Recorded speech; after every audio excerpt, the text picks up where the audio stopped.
चाणक्य कहते हैं, झूठ वही बोलता है जिसे सच का पता होता है, क्योंकि झूठ सुनाने वालों को भले हकीकत का अंदाजा ना हो, लेकिन झूठ बोलने वाला हमेशा सच जानता है। इसीलिए झूठ को पकड़ना भी एक कला है। नमस्कार दोस्तों, स्वागत है आपका।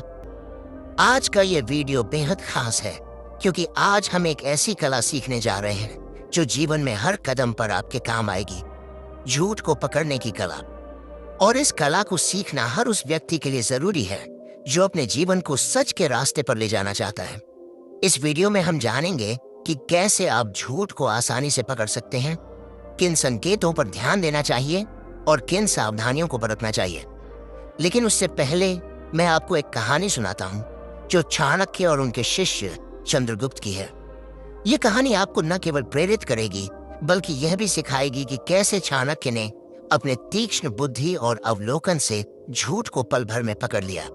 तो इस वीडियो को अंत तक जरूर देखें, क्योंकि आज आप कुछ ऐसा सीखने वाले हैं जो आपके जीवन को बदल सकता है।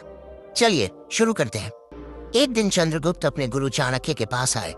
उनके चेहरे पर एक अजीब सी बेचैनी थी, मानो वे कुछ छिपा रहे हों। चाणक्य ने उनकी ओर देखा और शांत स्वर में पूछा, चंद्रगुप्त, क्या बात है? तुम्हारा मन आज कुछ उदास क्यों लग रहा है? चंद्रगुप्त ने हंसते हुए जवाब दिया, गुरुदेव, कुछ नहीं, बस युद्ध की तैयारियों में व्यस्त था। सब ठीक है। लेकिन उनकी आंखें कुछ और कह रही थी। चाणक्य ने गौर किया कि चंद्रगुप्त की मुस्कान बनावटी थी और उनकी आवाज में एक हल्का सा कंपन था। चाणक्य ने मुस्कुराते हुए कहा, चंद्रगुप्त, तुम मेरे शिष्य हो, तुम्हें मुझसे कुछ छिपाने की आवश्यकता नहीं। बोलो, क्या बात है? चंद्रगुप्त ने फिर हंसकर टालने की कोशिश की। गुरुदेव, आप भी ना हर बार मेरे मन की बात पढ़ लेते हैं। सच में कुछ नहीं हुआ। लेकिन चाणक्य को समझने में देर नहीं लगी। उन्होंने 2 मिनट के भीतर चंद्रगुप्त का झूठ पकड़ लिया। चाणक्य ने शांत लेकिन दृढ़ स्वर में कहा, चंद्रगुप्त, तुमने जो कहा वह सच नहीं है। तुमने कल रात एक गुप्त बैठक की थी जिसमें तुमने कुछ सैनिकों के साथ मिलकर एक योजना बनाई, और वह योजना तुम मुझसे छिपा रहे हो। क्या मैं सही हूं? चंद्रगुप्त स्तब्ध रह गए। उनकी आंखें आश्चर्य से फैल गई। उन्होंने हिम्मत जुटाकर कहा, गुरुदेव, मैंने तो बड़े आत्मविश्वास के साथ झूठ बोला था। आपने इतनी आसानी से कैसे पकड़ लिया? कृपया मुझे यह कला सिखाइए। चाणक्य ने हंसते हुए कहा, मेरे शिष्य, झूठ पकड़ना कोई जादू नहीं, बल्कि एक कला है जो अवलोकन, धैर्य और बुद्धि से आती है। आज मैं तुम्हें यह सिखाऊंगा कि कैसे तुम झूठ को पकड़ सकते हो और हकीकत को जान सकते हो। लेकिन पहले मैं तुम्हें एक और कहानी सुनाता हूं जो तुम्हें इस कला का महत्व समझाएगी। एक छोटा सा गांव था, हरा भरा, शांत और ईमानदार लोगों से भरा हुआ। उसी गांव में एक व्यापारी रहता था। उसका नाम था धर्मदत्त। धर्मदत्त की घी की दुकान पूरे गांव में प्रसिद्ध थी। लोग कहते थे कि उसके यहाँ का घी सबसे शुद्ध होता है, गाय के ताजे दूध से बना, सुगंधित और स्वादिष्ट। धर्मदत्त की दुकान पर हमेशा भीड़ लगी रहती थी। दूर दूर से लोग उसके यहाँ घी खरीदने आते थे। उसका कारोबार खूब फल फूल रहा था। उसके पास धन, नाम और मान सम्मान सब कुछ था। लेकिन मनुष्य का मन बड़ा चंचल होता है। धन मिलने के बाद भी लोग का नशा उतरा नहीं। समय बीतता गया।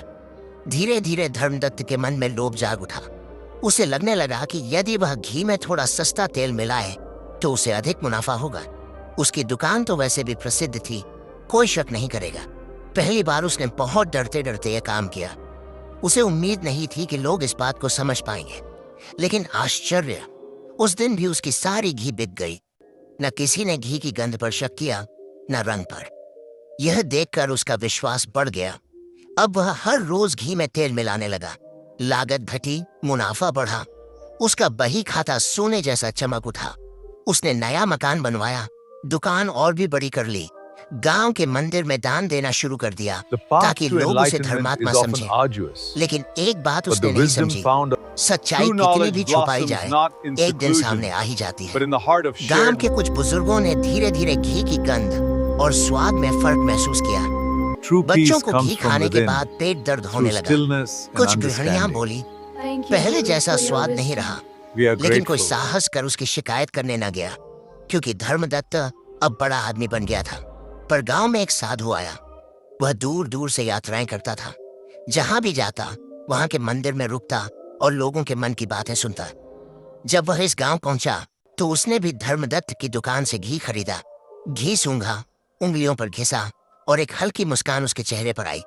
साधु ने गांव के लोगों को बुलाया और पूछा, क्यों भाई, क्या तुम्हें नहीं लगता कि इस घी में कुछ गड़बड़ है? लोग चुप रहे, डर के मारे कुछ कह न सके। साधु मुस्कुराया और बोला, ठीक है, कल सुबह गांव के मंदिर में सब इकट्ठे हो जाना, वहां इसका सच सामने लाऊंगा। अगले दिन सुबह पूरा गांव मंदिर में इकट्ठा हुआ। साधु ने धर्मदत्त को भी बुलाया। सबकी आंखें उस पर टिकी थीं। साधु ने एक कटोरी में घी लिया, उसमें थोड़ी रुई डाली और दीपक बनाया। जब घी के दीपक को जलाया गया तो उसमें से काली धुआं निकली और बदबू भी आई। सब लोग हैरान रह गए। देखो, साधु बोला, शुद्ध घी कभी इस तरह नहीं जलता, इसमें जरूर मिलावट है। धर्मदत्त का चेहरा पीला पड़ गया। गांव के मुखिया ने कठोर स्वर में पूछा, सच सच बता, तूने क्या मिलाया है? धर्मदत्त ने बहुत कोशिश की झूठ बोलने की भी, लेकिन साधु की तीखी नजरों और गांव वालों की आंखों से बच न सका। आखिर उसे कबूल करना पड़ा, मैंने घी में सस्ता तेल मिलाया है। गांव में सन्नाटा छा गया। जिन लोगों ने सालों से उस पर भरोसा किया था वे शर्मिंदा महसूस करने लगे। धर्मदत्त रो पड़ा। उसने कहा, मैंने लालच में आकर यह पाप किया, मुझे क्षमा करो। साधु ने शांत स्वर में कहा, देखो भाई, धन कमाना बुरा नहीं है, पर बेईमानी से कमाया गया धन कभी सुख नहीं देता। तूने जो भी दान मंदिर को दिया वह व्यर्थ गया, क्योंकि उसका मूल पाप से भरा था। धर्मदत्त ने सबके सामने वचन दिया, आज से मैं कभी मिलावट नहीं करूंगा। गांव वालों ने भी उसे एक मौका देने का निश्चय किया, लेकिन साथ ही ठान लिया कि अब वे हर वस्तु सावधानी से खरीदेंगे। चंद्रगुप्त, इस कहानी से तुम्हें क्या सीख मिली? सबसे बड़ी सीख यह है कि मनुष्य चाहे कितना भी चालाक हो, सच्चाई को छिपा नहीं सकता। झूठ का पर्दा एक दिन हट ही जाता है। दूसरा, व्यापार में ईमानदारी सबसे बड़ा धन है। जिसने इस सत्य को पकड़ लिया वही सच्चा व्यापारी बनता है। इस कहानी का तीसरा पहलू भी है, लोगों की आंखें। यदि एक भी व्यक्ति सजग हो जाए तो वह पूरे गांव की आंखें खोल सकता है, जैसे उस साधु ने किया। इसका अर्थ है कि जब समाज की आंखें बंद हो जाती हैं तो बेईमान लोग पनपते हैं, पर जब जागरूकता आ जाती है तो बेईमानी का अंत हो जाता है। और चंद्रगुप्त, इस साधु ने सिर्फ व्यापारी को नहीं सुधारा, पूरे गांव को सिखाया कि आंखें बंद करने से सच्चाई नहीं छुपती। यदि गांव वाले शुरू में ही सच को पहचान लेते तो घी मिलावट से बच्चों को कष्ट न होता। इसलिए राज्य चलाते समय या किसी भी पद पर रहते हुए तुम्हें भी सजग रहना होगा। जब कोई दरबारी तुम्हें चापलूसी करे तो उसकी बातों के पीछे छुपे इरादों को देखना। जब कोई सलाह दे तो उसके मन की सच्चाई को पकड़ना। हर शब्द, हर व्यवहार, हर मुस्कान के पीछे का सच समझना। और याद रखना, जो व्यापारी लोभ में पड़ा वह अपनी प्रतिष्ठा खो बैठा। आज भी गांव वाले उसे शक की नजर से देखते हैं। मनुष्य के जीवन में एक बार भरोसा टूट जाए तो दोबारा वह पहले जैसा नहीं बनता। चंद्रगुप्त ने सिर झुकाकर कहा, आचार्य, मैं समझ गया। मैं राज्य में और जीवन में सच्चाई को ही सबसे बड़ा धर्म मानूंगा। चाहे कितना भी लालच सामने क्यों ना हो, मैं कभी अन्याय और धोखा नहीं करूंगा। तब चाणक्य ने कहा, चंद्रगुप्त, मैं अब कुछ ऐसे नियम बताने जा रहा हूं जिनकी मदद से किसी भी व्यक्ति के झूठ को बहुत आसानी से पहचान सकते हैं। लेकिन इस कला में धैर्य, सूझबूझ और निष्पक्षता जरूरी है। तो आइए एक एक नियम को ध्यानपूर्वक समझते हैं। नियम 1, शारीरिक हाव भाव पर ध्यान दें। जब कोई व्यक्ति झूठ बोलता है तो सबसे पहले उसके शरीर की भाषा बदलती है। चाहे उसकी जुबान कुछ भी कह रही हो, लेकिन उसके हाव भाव सच्चाई को उजागर कर देते हैं। इस नियम को समझना बहुत आसान है। उदाहरण के लिए, अगर कोई आपसे बात कर रहा है और बार बार अपनी आंखें इधर उधर घुमा रहा है तो यह शक का संकेत हो सकता है।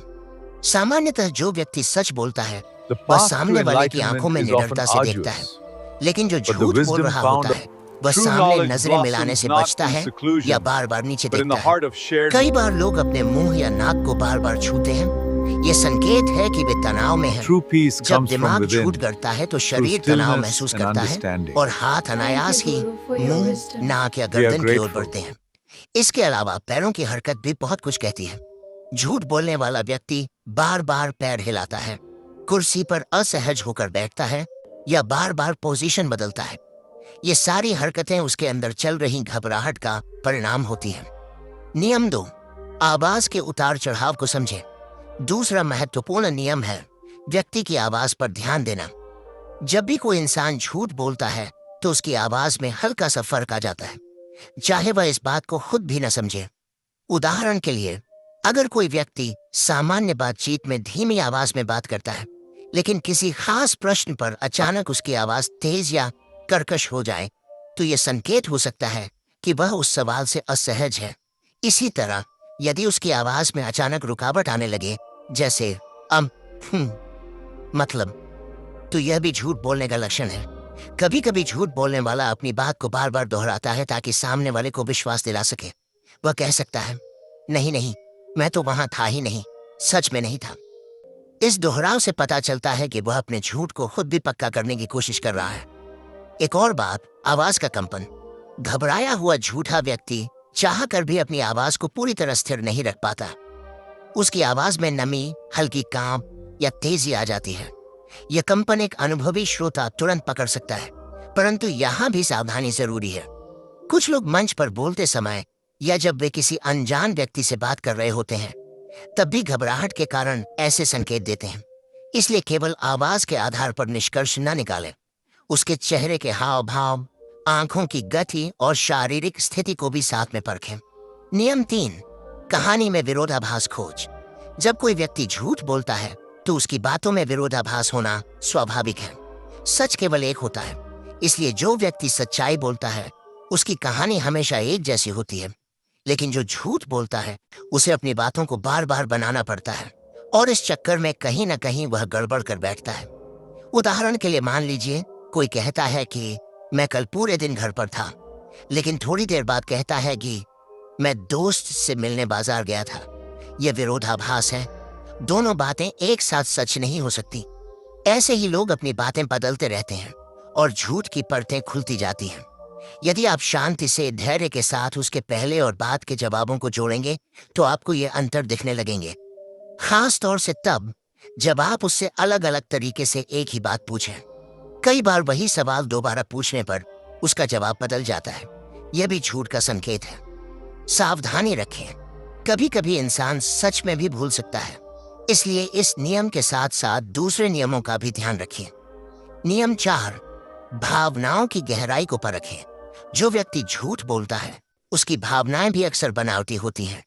उदाहरण के लिए, अगर कोई बहुत ज्यादा जोर जोर से दुख या खुशी जताने लगे, लेकिन उसकी आंखों में आंसू न हो या चेहरे पर सच्चा भाव न दिखे, तो यह शक का विषय हो सकता है। सच्ची भावनाएं भीतर से आती हैं, उनके लिए ज्यादा कोशिश करने की जरूरत नहीं होती। लेकिन झूठ बोलते समय व्यक्ति सोचकर भाव बनाता है, इसीलिए उसकी आवाज, चेहरे के हाव भाव और आंखों की चमक में फर्क नजर आता है। उदाहरण के तौर पर, अगर कोई दोस्त कहे कि वह आपकी मदद से बहुत खुश है, लेकिन उसके चेहरे पर खुशी नहीं दिखती या वह बार बार मुस्कुराने की कोशिश कर रहा है, तो समझिए कुछ गड़बड़ है। इसी तरह झूठा दुख दिखाने वाला व्यक्ति बार बार चेहरे को छू सकता है, नीचे देख सकता है या मुंह फेर सकता है। पर ध्यान रखें, हर बार ज्यादा भाव दिखाना झूठ का संकेत नहीं होता। कुछ लोग स्वभाव से भी नाटकीय होते हैं, इसलिए बातों, हाव भाव, आवाज सब कुछ मिलाकर सोचें। नियम 5, समय का दबाव बनाएं। झूठ बोलने वाला व्यक्ति अपने झूठ को तैयार करने के लिए समय चाहता है। अगर आप उस पर अचानक सवालों की बौछार कर दें या त्वरित उत्तर मांगे, तो वह घबरा सकता है या रुक रुक कर जवाब देगा। मान लीजिए आप किसी से पूछते हैं, तुम कल रात कहाँ थे, और वह बिना तुरंत जवाब दिए सोचने लगता है या इधर उधर देखने लगता है, तो इसका मतलब है कि वह मन में जवाब गढ़ रहा है। जबकि जो सच बोलता है वह बिना रुके साफ जवाब देता है। इसलिए जब भी आपको किसी पर शक हो, अचानक सवाल करें और तुरंत जवाब मांगें। इससे झूठ बोलने वाले के मन में घबराहट बढ़ेगी और उसके चेहरे व शरीर के हाव भाव बदल जाएंगे। पर सावधानी रखें, कभी कभी इंसान सच बोलते हुए भी सोचने में समय लेता है, जैसे कि अगर सवाल पुराना हो या व्यक्ति थका हुआ हो। इसलिए केवल इस आधार पर निष्कर्ष न निकालें, बाकी नियमों को भी साथ में देखें। नियम, अतिरिक्त जानकारी पर गौर करें। झूठ बोलने वाला व्यक्ति अपनी बात को विश्वास दिलाने के लिए बहुत सारी अनावश्यक जानकारी भी देता है।